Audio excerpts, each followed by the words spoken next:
Bonjour à tous. Il y avait d'incroyables perles dans la conférence de presse de messieurs Castex et Véran ce 6 décembre qui a suivi le Conseil de défense sanitaire sur le Covid, bien sûr.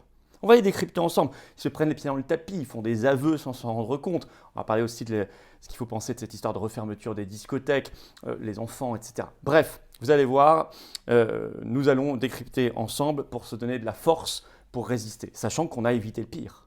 Bravo à une très solide résistance. Le pire qui est dans beaucoup de pays à côté. Il faut rester très vigilant. Enfin, nous, on n'a pas eu les couvre-feux, confinement différencié entre vaccinés et double vaccinés, l'obligation vaccinale, etc., etc. Bref, il faut maintenir, augmenter fortement la pression, on en reparle, et notamment continuer à faire basculer ce rapport de force parmi le peuple de France dans le sens de la résistance, de la liberté, de l'avenir, de la souveraineté du peuple français. C'était un conseil de défense, ça veut dire que c'est couvert par le secret défense pour 50 ans. Ça, c'est inadmissible, il y a trop peu de Français qui sont au courant. Je vous remets le lien vers la grande pétition nationale pour lever le secret défense sur le Covid. C'est insupportable. Le Premier ministre a le pouvoir légal de le faire. Le lien vers la pétition se trouve sous la vidéo en description. Il faut la signer si vous ne l'avez pas encore fait. Il faut la relayer, il faut la mettre sur vos réseaux sociaux en lien. Il faut que les Français surtout soient informés de ce scandale pour le chasser et y mettre fin. Je disais résistance solide. Bravo, heureusement. Ils ne peuvent plus faire tout à fait ce qu'ils veulent, vous le sentez bien. Je vous attends, très nombreux, plus nombreux jamais, ramener des gens qui n'ont jamais manifesté. Ce samedi 11 décembre, Paris, cortège monstre, national, unitaire. Monstre, comme dans beaucoup de pays au même moment, en même temps, pour faire la même chose. Rendez-vous ce samedi 11 décembre, 14h, place de Barcelone, Paris 16. Venons avec un maximum de nos drapeaux français par ailleurs. Abonnez-vous. Abonnez-vous également à cette chaîne YouTube. On a dépassé les 278 000 largement. Allons vers les 300 000 abonnés. Un clic, c'est abonné. Hop, et ça donne de la visibilité à toutes ces vidéos. Merci d'avance, je compte sur vous. Et dans un même élan, venez. La résistance, elle passe par là. La résistance, elle est orange. La résistance, elle est populaire, elle est souverainiste, elle est patriote, elle est humaine, elle est française, elle est magnifique, elle est libre. Ce sont des superbes valeurs, tout ça. Et bien, pour les défendre ensemble, y compris nos enfants, surtout nos enfants. Le lien pour adhérer ou reprendre votre adhésion annuelle aux Patriotes. Rejoindre le premier mouvement souverainiste de France, c'est de loin plus de 33 000 adhérents à jour. Le lien pour adhérer aux Patriotes se trouve sous la vidéo en description. C'est le même lien pour reprendre votre adhésion annuelle. Le lien se trouve également en commentaire épinglé et en fin de vidéo en cliquant là ou là sur l'écran, vous choisissez. Sous la vidéo en description également un lien pour faire un don de soutien aux Patriotes permettant de financer toutes nos opérations qui coûtent si cher. Sachant qu'on n'a pas un centime de l'État, nous, rien, ni des banques bien sûr, pas un emprunt, rien. Adhésion, réadhésion, don, tout ça c'est défiscalisé aux 2/3 pour vous. Pensez-y, bravo à ceux qui font un don de soutien au mouvement et donc à la résistance tout entière. Bravo à ceux qui reprennent leur adhésion annuelle. Bienvenue à ceux qui nous rejoignent dès maintenant. Pensez-y en fin de vidéo. 6 décembre, donc je disais conseil de défense sanitaire, conférence de presse le soir. Vous avez peut-être vu entre le Premier ministre Castex et le ministre de la Santé Véran. Alors moi j'ai noté scrupuleusement. D'abord, ce qui est tout à fait frappant, c'est que dès le début de la conférence, sans s'en rendre compte, ils reconnaissent beaucoup de choses. D'abord, ils reconnaissent l'échec total de leur stratégie, sans le dire comme ça, bien sûr. Je vous cite Jean Castex. Nous sommes à un niveau supérieur, je cite, à ce que nous avions connu lors des précédentes vagues. Ben alors, il devrait en tirer les conséquences. Et il cite pour cela, il s'appuie sur, je cite, les projections de l'Institut Pasteur. En disant, en complément de la vaccination, dit-il, nous devons ralentir le niveau de diffusion du virus. Ah oui, parce que c'est pas bon. Et Olivier Véran, qui prend la parole juste après, déclare, lui, la vague actuelle est plus haute que la 3e vague, dit-il, avec plus de 2200 personnes en réanimation déjà, soit il dit c'est une entrée en réanimation toutes les 10 minutes et plus de 12 000 hospitalisés pour le Covid, et il ajoute un hospitalisé toutes les minutes. C'est lui qui dit ça, je le cite. Donc eux-mêmes viennent là de se prendre les pieds dans le tapis en reconnaissant totalement leur échec en le livrant sur un plateau aux Français. Mais Castex va plus loin que ça. Il y a un moment incroyable dans la conférence de presse où il reconnaît lui-même la nocivité, l'inutilité du principe même du pass sanitaire. Je le cite. Je cite Jean Castex. Être vacciné n'exclut pas d'attraper le virus et de le diffuser. Fin de citation. C'est pourtant réfléchissez bien à cette phrase, c'est sur ça que repose le pass sanitaire, qui est de plus en plus un pass vaccinal, du fait de du fait que les tests sont payants pour les non-vaccinés, qu'ils ne sont plus valables que 24 heures. Décision d'ailleurs que les patriotes attaquent en justice ce mercredi, je vous en parlerai, on s'est constitué partie civile devant le Conseil d'État. Mais n'empêche, il détruit lui-même le principe même du pass sanitaire. Alors voilà, ça c'est posé. Ce sont déjà des perles qu'il faut faire circuler partout. Mais au-delà de ça, les annonces. D'abord, tout est évidemment là, toujours pareil, le tout vaccinal. Nous, on est pour la liberté, vous savez. Hein. Mais rien d'autre. Pas une fois le mot traitement n'a été prononcé une nouvelle fois dans cette conférence de presse. Pas une fois. Je vais y revenir à la fin. D'abord, la 3e dose. Alors, Jean Castex parle de combat pour la 3e dose. On retombe sur vous savez, le vocabulaire un peu guerrier. Bon. Il ajoute, il faut conserver, renforcer, amplifier le bouclier vaccinal. Alors que lui-même avant, je vous ai dit ce qu'il disait lui-même de la situation actuelle, des chiffres de la 5e vague plus haute que la 3e, etc. Là, il y a des contradictions. Bon. Il faut quand même être capable maintenant de les voir, un peu de bon sens, un peu de logique. Bon. Alors, 2, ce qui est plus inquiétant, c'est que les enfants, là, sont vraiment pris pour cible. Ils sont dans le collimateur. Les enfants dans le collimateur d'une oligarchie infernale. Parents, prenez vos responsabilités. Grands-parents aussi. Il faut les protéger. Alors, il annonce d'abord, évidemment, le masque pour les enfants partout, dans toutes les écoles, y compris à l'extérieur en cours de récréation, et limitation des sports collectifs de contact. Bon. Donc ça, c'est quand même, en école primaire, c'est quand même violent pour les enfants. Très violent. Avec en plus pourtant des sociétés de pédiatrie, qui ont des médecins qui ont tiré la sonnette d'alarme. Bravo d'ailleurs au travail de l'association de défense d'élèves et étudiants qui était encore hier dans le froid, dans la pluie, mais à la sortie des écoles ou des collèges et des lycées pour alerter les enfants, les grands-enfants, les parents, les jeunes, les enseignants, les directeurs d'établissement. Bon.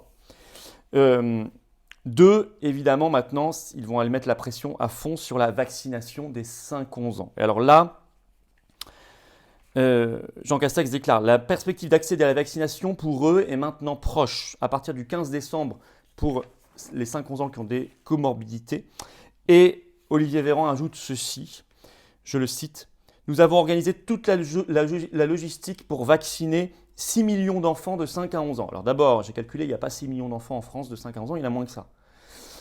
Donc là même, si vous voulez, mais ça voudrait... Ils disent qu'il n'y a pas d'obligation, mais ils donnent un objectif comme s'ils vaccinaient 100% de cette classe d'âge.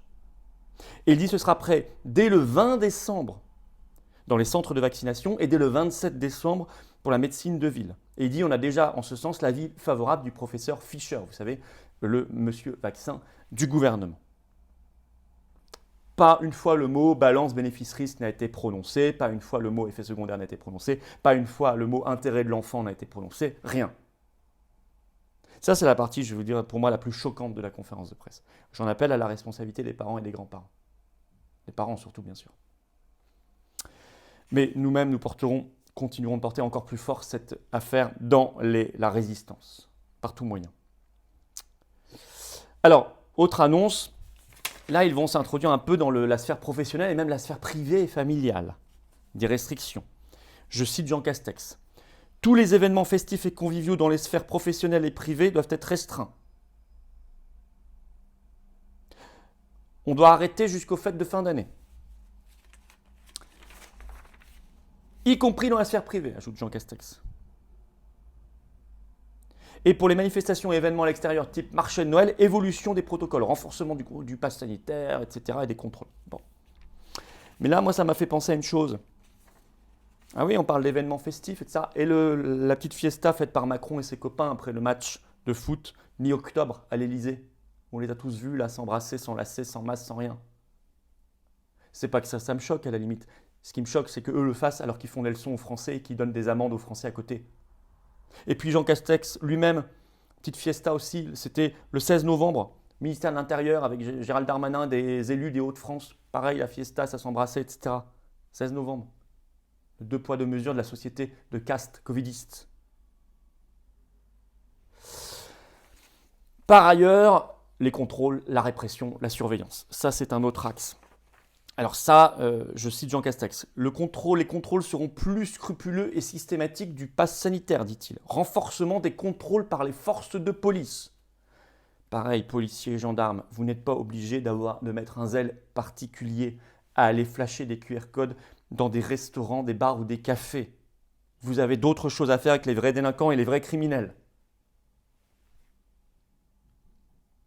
Faites passer le message au personnel, force de l'ordre concerné. Et puis, alors là, c'était la surprise, fermeture des discothèques pendant 4 semaines, jusque début janvier prochain. Au moins. La dernière fois qu'ils ont annoncé 4 semaines, ça a fait 1 an et demi pour les discothèques de fermeture. Alors ça, c'est un coup de massue pour elle, bien sûr, à la profession. Ça fait quand même 1200 établissements, je crois. Mais je voudrais quand même là réfléchir 2 secondes. Les discothèques ont toujours obéi. Les directeurs d'établissement, ils ont fermé pendant 1 an et demi, ils ont mis des protocoles, des tests à l'entrée. C'était les premiers établissements en France soumis au pass sanitaire. Souvenez-vous, depuis le 9 juillet dernier, pass sanitaire. Avant même l'allocution de Macron du 12 juillet. Eux, ils avaient déjà le pass sanitaire. Et aujourd'hui, résultat, on leur avait dit, ce sera la liberté de ça, fermé. Les premiers peut-être à refermer. Prochain sur la liste, c'est quoi? Les restaurants, les commerces dits non essentiels, les bars, les cafés, les cinémas, les théâtres, les musées, etc. Réveillez-vous. Chacun doit maintenant se réveiller, se bouger, se remuer. Plus on pense obéir, comme l'ont fait les gérants de discothèques ou leurs représentants, pour être tranquille, pour retrouver la liberté parce qu'on veut les croire, plus en fait on est soumis et moins on a de liberté et moins on est tranquille et plus on referme. C'est ça la leçon depuis déjà plus de 18 mois de cette affaire. Il faut maintenant en tirer les conséquences. Pratique. Je finis par une grande séance de grand culot de Castex, mais aussi de Véran à la fin, qui rend hommage aux soignants à l'hôpital. Alors que dans toutes leurs conférences de presse, ils n'ont pas eu, ni l'un ni l'autre, un mot sur la situation de l'hôpital et des soignants, ni des soignants suspendus depuis le 15 septembre pour cause de non-respect de l'obligation vaccinale Covid. Alors que ces soignants manifestaient encore le 4 décembre devant le ministère de la Santé, pas un mot sur la fermeture des lits, pas un mot sur le rapport de la TIH, pas un mot, bien sûr, non plus, je vous l'ai dit, sur la prise en charge précoce des malades, sur le mot traitement n'a même pas été prononcé dans cette conférence de presse. Ça aussi, il faut le faire remarquer à nos compatriotes. Parce que ce n'est pas les grands médias, les journalistes, la plupart en tout cas, qui vont le faire, ce boulot. Alors je vous fais remarquer, à noter malgré tout, c'est qu'il marche sur des œufs. On n'a pas comme on le voit aux Pays-Bas en ce moment, en Autriche, en Allemagne, en Italie, avec même maintenant le pass sanitaire dans les transports en commun ou pour aller travailler en Grèce avec cette amende de 100 € par mois pour les non-vaccinés, etc. Tout ça des pays européens et d'autres, on n'a pas tout ça en France pour l'instant. Mais il faut être très vigilant parce qu'il y a une résistance solide. La résistance, elle est là, et elle est là depuis longtemps. Alors moi, je vous attends, samedi 11 décembre, bien sûr, samedi prochain. Samedi 11 décembre, rendez-vous 14h, cortège monstre national unitaire. Rendez-vous place de Barcelone, c'est dans le 16e arrondissement, on marchera jusque sous les fenêtres de Véran. Venez dans la force. Et puis vous allez sur les-patriotes.fr en première page, vous voyez tout ce que nos référents formidables sur le terrain avec leurs militants, leurs équipes, leurs bénévoles, bien sûr, font partout en France. Il faut y aller, il faut les soutenir. Levons le secret défense. Pétition nationale en ce sens, sous la vidéo en lien en description, à signer, à partager, à relayer. Ces conseils de défense sanitaire doivent cesser. Abonnez-vous à cette chaîne YouTube, allons vers les 300 000 abonnés. Un clic, c'est fait. Profitez-en pour appuyer sur la petite cloche. Vous recevrez automatiquement les notifications des prochaines vidéos. Et venez, venez, venez. Ne restez pas dans votre coin. Arrêtez de vous dire, je sais pas, c'est pas pour moi. C'est pour vous. Le combat, c'est pour vous. La France, c'est pour vous. L'avenir, c'est pour vous. Les générations qui viennent, c'est pour vous. Votre liberté, c'est pour vous. Votre souveraineté de peuple et de citoyen, c'est pour vous. C'est pour nous. L'humanité, la dignité, le respect, c'est pour nous. Je vous attends. C'est de la politique avec un P majuscule au sens noble. Des affaires de la cité. Le lien pour adhérer ou reprendre votre adhésion annuelle aux Patriotes se trouve sous la vidéo en lien en description. Il se trouve sinon en commentaire épinglé. Vous choisissez, ou ici, là, regardez en cliquant directement sur l'écran, là ou là. Vous choisissez. Il est également sous la vidéo en description un lien pour faire un don de soutien aux Patriotes et donc à tous les combats, à toute la résistance. Adhésion, réadhésion, don, c'est défiscalisé aux 2/3 pour vous. Les dons, oui, parce qu'on n'a pas un centime de l'État ni des banques. On est tout contre l'oligarchie, tout contre l'opposition contrôlée. Ça coûte d'être dans la vraie position. Donc bravo d'avance à ceux qui feront un don, à ceux qui reprendront leur adhésion annuelle. Bienvenue, bienvenue à ceux qui nous rejoindront dès maintenant, dans les secondes qui viennent, les minutes qui viennent. Et vive la France!